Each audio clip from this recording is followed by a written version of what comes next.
എല്ലാവർക്കും വിനീത നമസ്കാരം. ശ്രീമദ് ഭാഗവതം ദശമസ്കന്ധം അധ്യായം 62 ഇന്ന് ആരംഭിക്കുന്നു. ഈ 62ാമത്തെ അധ്യായത്തില് ബാണപുത്രിയായിട്ടുള്ള ഉഷയെ അനിരുദ്ധൻ വിവാഹം കഴിച്ചതിനെ പറ്റിയും പിന്നെ ശ്രീകൃഷ്ണ ഭഗവാനും മഹാദേവനും തമ്മിൽ നടന്ന യുദ്ധത്തെയും പറ്റിയിട്ടാണ് വർണ്ണിക്കുന്നത്. മഹാബലിയുടെ പുത്രനായിട്ടുള്ള ബാണാസുരൻ വലിയ ശിവഭക്തനായിരുന്നു. അവന് മഹാദേവന്റെ അനുഗ്രഹം കൊണ്ട് 1000 കൈകളും അമിതമായ ബലവും അദ്ദേഹത്തിന് സിദ്ധിച്ചു. ദേവന്മാര് പോലും ബാണന്റെ കിങ്കരന്മാരായി. ആ ഭക്തവാത്സല്യം കൊണ്ട് മഹാദേവൻ തന്നെ ആ ബലിപുത്രന്റെ ഗോപുരം കാവൽക്കാരനായി. ഇങ്ങനെയൊക്കെയുള്ള അഭിവൃദ്ധികൾ കാരണം ബാണാസുരൻ ഭയങ്കര അഹങ്കാരിയായിട്ട് ഒരു ദിവസം അദ്ദേഹം മഹാദേവനെ നമസ്കരിച്ചു. എന്നിട്ട് പറയാണ്, മഹാദേവ, അവിടുത്തെ പ്രസാദം കൊണ്ട് എനിക്ക് സിദ്ധിച്ച ഈ കൈകളെല്ലാം വെറും ഒരു ഭാരം മാത്രമായിട്ട് തീർന്നിരിക്കണം. 1000 കൈകളല്ലേ, കൈയൊക്കെ ഇങ്ങനെ കിടന്നേ തരിക്കുക. ആരെങ്കിലും ഒരു യുദ്ധം ചെയ്ത് തോൽപ്പിക്കണം എന്നൊരു മോഹം. യുദ്ധത്തിനാണെങ്കിൽ ആരെയും കിട്ടണമില്ല. പക്ഷേ എന്നോട് യുദ്ധം ചെയ്യാനേ വേറെ ആരായാലും ശരിയായില്ല. അവിടുന്ന് മാത്രമാണ് അതിന് ശക്തനായിട്ടുള്ളത്. ദയവ് ചെയ്ത് എന്നോട് യുദ്ധം ചെയ്യാൻ വരണം. അങ്ങോട്ട് കേട്ടില്ലേ? തന്റെ ഭക്തനാണെങ്കിലും മഹാദേവന് അങ്ങോട്ട് കോപം വന്നു. എന്നിട്ട് അവിടുന്ന് ഭഗവാൻ പറഞ്ഞു, അധികം താമസിയാതെ എന്നോട് സമനായിട്ടുള്ള ഒരാൾ നിന്നോട് യുദ്ധത്തിന് വരും. നിന്റെ അഹങ്കാരം നശിപ്പിക്കുകയും ചെയ്യും. അങ്ങനെ അഹങ്കാരിയായിട്ടുള്ള ബാണൻ ശത്രുവിന്റെ വരവിനെ പ്രതീക്ഷിച്ച് അങ്ങോട്ടിരുന്നു. ഈ സന്ദർഭത്തില് ബാണന്റെ പുത്രിയായിട്ടുള്ള ഉഷ ഭഗവാന്റെ പൗത്രനായിട്ടുള്ള അനിരുദ്ധനെ സ്വപ്നം കാണുന്നു. ഉറക്കത്തിൽ ഇങ്ങനെ സ്വപ്നം കാണുകയാണ്. ആ സ്വപ്നത്തിൽ ഇങ്ങനെ രമിപ്പിച്ച് വിട്ടുപോയി അനിരുദ്ധൻ. അങ്ങനെ അപ്പൊ ഉറക്ക വിളിച്ച് എവിടെയാ പോയത് അവിടെ എന്നൊക്കെ പറഞ്ഞിട്ട് കരയുക. അപ്പൊ ഉഷയുടെ സഖിയും ബാണന്റെ മന്ത്രിയായ കുംഭാണ്ഡന്റെ പുത്രിയുമായിട്ടുള്ള ചിത്രലേഖ ഉഷയുടെ കരച്ചിൽ കേട്ട് ഉണർന്ന്, എന്തിനാ നീ ആരെ വിളിച്ചിട്ടാ കരയണേ എന്നൊക്കെ ചോദിച്ചു. അപ്പൊ ഉഷ സ്വപ്നം കണ്ട കഥ പറഞ്ഞു. അപ്പൊ ഈ അജ്ഞാത പുരുഷൻ ആരാണ് എന്നറിയാൻ വേണ്ടി ചിത്രലേഖ നന്നായിട്ട് ചിത്രം വരയ്ക്കും. അപ്പൊ എല്ലാം അങ്ങനെയുള്ള സുന്ദരന്മാരായിട്ടുള്ള പുരുഷന്മാരുടെയൊക്കെ ചിത്രം എഴുതി ഇങ്ങനെ കാണിച്ചു കൊടുക്കുകയാണ്. മനുഷ്യരിലെ യാദവന്മാരെയും അങ്ങനെ ദേവന്മാരെയൊക്കെ വരച്ചു. അവരൊന്നല്ല എന്ന് പറഞ്ഞു. പിന്നെ മനുഷ്യരെ നോക്കിയപ്പോ യാദവന്മാരിലെ ശ്രീകൃഷ്ണനെയും ഭഗവാനെയും പ്രദ്യുമ്നെയും വരച്ചു കാണിച്ചു. അപ്പൊ പ്രദ്യുമ്നന്റെ പുത്രനായിട്ടുള്ള അനിരുദ്ധനെ വരച്ചപ്പോ ഇദ്ദേഹം തന്നെയാണെന്ന് പറഞ്ഞ ഉഷ ലജ്ജയോടുകൂടി അങ്ങനെ തല താഴ്ത്തിയിരിക്കുകയാണ്. അപ്പൊ ശ്രീനാരദ മഹർഷിയുടെ അനുഗ്രഹം കൊണ്ട് യോഗശക്തികൾ സിദ്ധിച്ചിട്ടുണ്ട് ചിത്രലേഖയ്ക്ക്. അപ്പൊ അങ്ങനെ ആ ചിത്രലേഖ ആ രാത്രി തന്നെ ദ്വാരകയിലെത്തി ആ പട്ടുമെത്തയില് സുഖമായിട്ട് കിടന്നുറങ്ങണ അനിരുദ്ധനെ ആ മായ കൊണ്ട് മോഹിപ്പിച്ച് ആരും അറിയാതെ ഉഷയുടെ അന്തഃപുരത്തിലാണ് കൊണ്ട് കിടത്തിടും. അങ്ങനെ സന്തോഷായി ഉഷ അനിരുദ്ധനെ ശുശ്രൂഷിച്ച് സന്തോഷിപ്പിച്ചു. അനിരുദ്ധനും ഉഷയും കൂടിയിട്ട് സുഖമായിട്ട് ആരും അറിയാതെ ഉഷയുടെ അന്തഃപുരത്തിൽ അങ്ങനെ താമസിക്കുകയാണ്. കുറെ ദിവസം കഴിഞ്ഞപ്പോ അന്തഃപുരം കാവലിൽ നിൽക്കുന്ന ഭടന്മാർക്ക് ഒരു സംശയം തുടങ്ങി. അന്തഃപുരത്തിൽ ഏതോ ഒരു പുരുഷന്റെ ശബ്ദം, ഒരു പുരുഷനുണ്ട് എന്നിങ്ങനെ തോന്നുന്നു.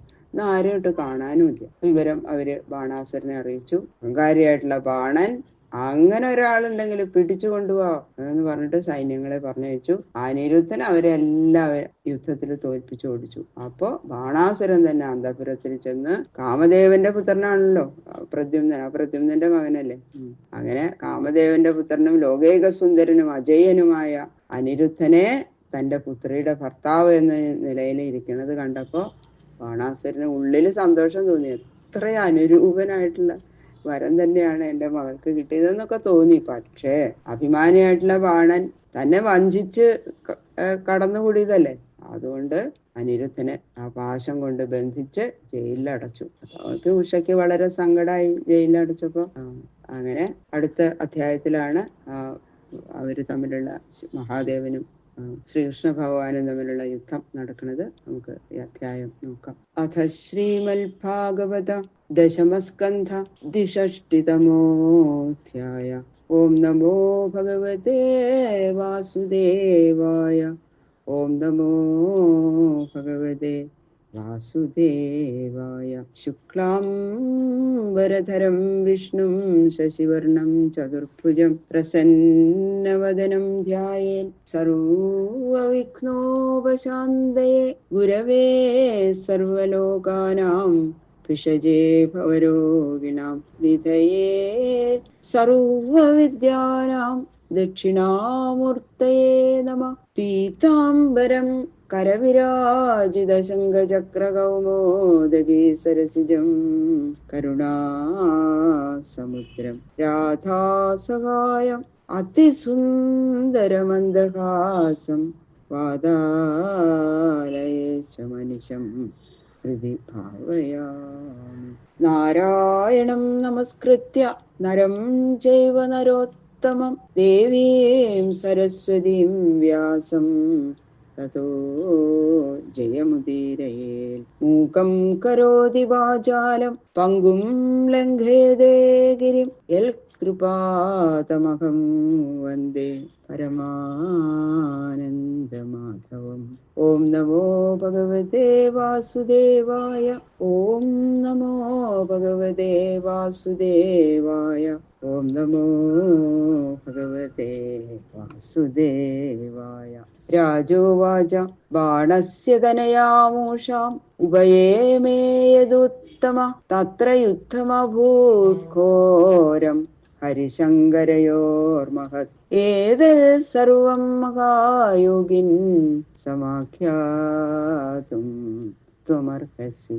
പരീക്ഷിത്ത് മഹാരാജാവ് പറയാണ്, ഹേ മഹായോഗി, ശ്രീ ശിവബ്രഹ്മർഷിയോട് പറയാണ്, മഹായോഗി ബാണന്റെ പുത്രിയായിട്ടുള്ള ഉഷയെ യാദവശ്രേഷ്ഠനായ അനിരുദ്ധൻ വിവാഹം കഴിച്ചതെന്നും ആ കല്യാണ അവസരത്തില് ശിവനും വിഷ്ണുവും തമ്മില് ഭയങ്കരമായ യുദ്ധം ഉണ്ടായെന്നും ഒരു കഥ കേട്ടു. അതിന്റെ വിവരം മുഴുവനും വിസ്തരിച്ചു പറഞ്ഞു തരണേ എന്ന് പറയാണ്. ശ്രീ ശുക ഉവാച ബാണപുത്ര ശതജ്യേഷ്ഠോ ബലേരാസിൻ മഹാത്മന യേന വാമനരൂപായ ഹരയേദായി മേദിനി തസ്യ ഔരസസുതോ ബാണ ശിവഭക്തിരത സദാ മാന്യോ വദാന്യോ ധീമാൻശ്ച സത്യസന്ധോ ദൃഢവ്രത. വാമനമൂർത്തിയായിട്ട് അവതരിച്ച മഹാവിഷ്ണുവിനായിക്കൊണ്ട് ഭൂമി ദാനം ചെയ്ത മഹാത്മാവായ മഹാബലിയുടെ വിധിപ്രകാരം വിവാഹം ചെയ്ത ഭാര്യയിൽ ജനിച്ച പുത്രനായ ബാണൻ അതീവ ഭക്തനാണ്, ശിവഭക്തന, മാന്യനാണ്, ബുദ്ധിമാനാണ്, ദാനശീലനാണ്, സത്യസന്ധനാണ്, ദൃഢവ്രതനുമാണ് എന്ന് പറയുന്നു. ശോണിതാഖ്യേ പുരേ രമ്യേ സരാജ്യമകരോൽപുരാ തസ്യ ശംഭോ പ്രസാദേന കിങ്കരായവദേമരാ. ബാണന്റെ മനോഹരമായ രാജധാനിയാണ്. ആ രാജധാനിക്ക് ശോണിതപുരം എന്നാണ് പേര്. അങ്ങനെ ആ ശോണിതപുരത്തിലിരുന്ന് രാജ്യം പരിപാലിച്ചുകൊണ്ടിരിക്കുകയാണ് ബാണൻ. ആ ബാണന് ശിവഭക്തനാണെന്ന് പറഞ്ഞല്ലോ. അപ്പൊ ആ പരമേശ്വരന്റെ അനുഗ്രഹ നിമിത്തം ദേവന്മാര് കൂടി ആ ബാണന്റെ കിങ്കര തുല്യന്മാരായിരുന്നു. അത്രയും അനുഗ്രഹങ്ങൾ കൊടുത്തിട്ടുണ്ട് മഹാദേവൻ. സഹസ്രബാഹുർവാദ്യേന താണ്ഡവേ അതോഷേൻ മൃഡം. 1000 കൈകള്, ബാണന് 1000 കൈകളുണ്ട്. ഭഗവാൻ ശ്രീ പരമേശ്വരൻ താണ്ഡവം ചെയ്യുന്ന സമയത്ത് ഈ ബാണൻ തന്റെ 1000 കൈകൾ കൊണ്ടും ഒരേ സമയത്തില് ആ വാദ്യങ്ങളൊക്കെ വായിച്ച് ശിവനെ സന്തോഷിപ്പിച്ചു. ഭഗവാൻ സർവഭൂതേശ ശരണ്യോ ഭക്തവത്സല വരേണ ഛന്ദയാമാസ സതം വവൂരേ പുരാധിപം. അങ്ങനെ ജ്ഞാനവീര്യാദികളായ ഐശ്വര്യങ്ങളുടെ പൂർവ്വനിവാസസ്ഥാനമായ ഭഗവാൻ ശ്രീ പരമശിവൻ സർവഭൂതാധിപതിയും ഭക്തന്മാരിൽ വേഗം പ്രസാദിക്കുന്നവനും അതുകൊണ്ട് തന്നെ ശരണം പ്രാപിക്കാൻ മഹായോഗ്യനുമാണ്. ക്ഷിപ്രപ്രസാദിയാണ് മഹാദേവൻ. കുറച്ച് പ്രാർത്ഥിച്ചാൽ മതി ഭക്തിപൂർവ്വം, അപ്പൊ വേഗം പ്രസാദിക്കും. അങ്ങനെയുള്ള ഭഗവാൻ ശ്രീ പരമേശ്വരൻ ബാണന്റെ മുമ്പില് പ്രത്യക്ഷനായി ആഗ്രഹമുള്ള വരം മേടിച്ചോളൂ എന്ന് പറഞ്ഞു. അപ്പൊ ബാണൻ എന്താ പറഞ്ഞത്? തന്റെ പുരി കാത്തു രക്ഷിക്കുന്നവരിൽ അധിപതിയായിരിക്കണം എന്ന വരം. ബാണന്റെ രാജധാനി കാവൽക്കാരനായിട്ട് മഹാദേവൻ നിൽക്കണമെന്ന്. അങ്ങനെയാണ് ബാണൻ അഭ്യർത്ഥിച്ചത്, വരം മേടിച്ചത്. മഹാദേവൻ സമ്മതിക്കുകയും ചെയ്തു.